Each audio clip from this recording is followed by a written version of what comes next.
Big Boss Malayalam season 7 live recording അപ്ഡേറ്റുകളിലേക്ക് പോകാം. അനീഷിനോടും ഷാനവാസിനോടുമായിട്ട് ദിയാസന ഇരുന്ന് സംസാരിക്കുന്നുണ്ടായിരുന്നു ലൈവിനകത്ത്. കട്ട് ചെയ്തിട്ടാണ് കേൾപ്പിച്ചത്. പക്ഷെ അനീഷിനോട് പറയുന്നുണ്ട്, നീ നിന്റെ ഹാർഡ് വർക്ക് കാരണമാണ് ഇവിടം വരെ എത്തിയിരിക്കുന്നതല്ലേ എന്നുള്ള രീതിയിലൊക്കെ അനീഷിനോട് ചിരിച്ചോണ്ട് സംസാരിക്കുന്നുണ്ട്. വളരെ കൗതുകത്തോടെ അനീഷിന്റെ അടുത്ത് ചോദിക്കുന്നുണ്ടായിരുന്നു, നിന്റെ ബ്രദർ ക്രിക്കറ്റ് പ്ലെയർ ആണല്ലേ എന്ന്. അപ്പൊ അനീഷ് പറയുന്നുണ്ട്, പുള്ളിയാണ് എന്നേക്കാൾ ഫേമസ്, പെട്ടെന്നാണ് എനിക്ക് ഇങ്ങനെ ഒരു ഓപ്പർച്യൂണിറ്റി വന്നത്, അതുകൊണ്ട് ഞാൻ വന്നു എന്ന് അനീഷ് പറയുന്നുണ്ട്. വളരെ പ്രൗഡായിട്ട് അനീഷ് പറയുന്നുണ്ട്. ഇത്രയും ലൈവിനകത്ത് കേൾപ്പിച്ചുള്ളൂ. ഷാനവാസിനോടൊക്കെ ദിയാസന ഭയങ്കര കമ്പനിയായിരുന്നു കേട്ടോ. അടുത്തിരുന്ന് തോളിലൊക്കെ തട്ടിയിരുന്നിട്ടാണ് സംസാരിക്കുന്നത്.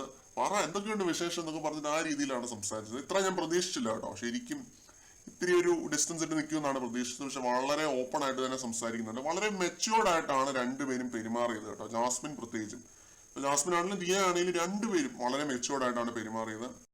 ദിയാസന പിന്നെ വിളിച്ചു പറയുന്നുണ്ട്, അനീഷ്, ഷാനവാസ്, ആദില നൂറ എല്ലാവർക്കും നല്ല സപ്പോർട്ടുണ്ട്, അനുമോൾ ട്രിവാൻഡ്രം പ്രത്യേകിച്ച് നല്ല സപ്പോർട്ടുണ്ട് എന്ന് പറയുന്നുണ്ട്.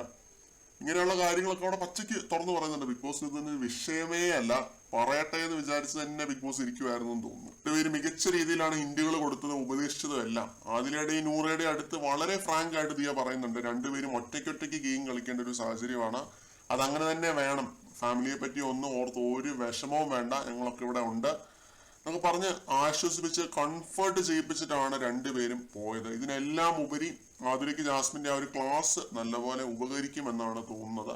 ആ കാര്യം ഉറപ്പാണ്. പിന്നെ അതേപോലെ സാബുമാന്റെ പേരൻസും കൊള്ളാമായിരുന്നു കേട്ടോ. അവരുടെ കാര്യം പറയാനായിട്ട് പാടെ വിട്ടുപോയി. അവരുടെ പേരൻസ് അടിപൊളിയാണ്.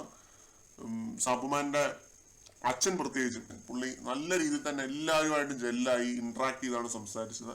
ആരുടെ ഫാമിലി വന്നാലും ഹൗസിനകത്തുള്ളവർക്ക് അവരുടെ ഫാമിലി വന്ന പോലെ തന്നെയാണ്. അപ്പൊ അതുകൊണ്ട് ആ രീതിയിലാണ് എല്ലാവരും പെരുമാറിയതും മിണ്ടിയതും എല്ലാം. അപ്പൊ ഇതൊക്കെയായിരുന്നു. കൂടുതൽ ലൈവ് അപ്ഡേറ്റുകളുമായിട്ട് നമുക്ക് വീണ്ടും കാണാം.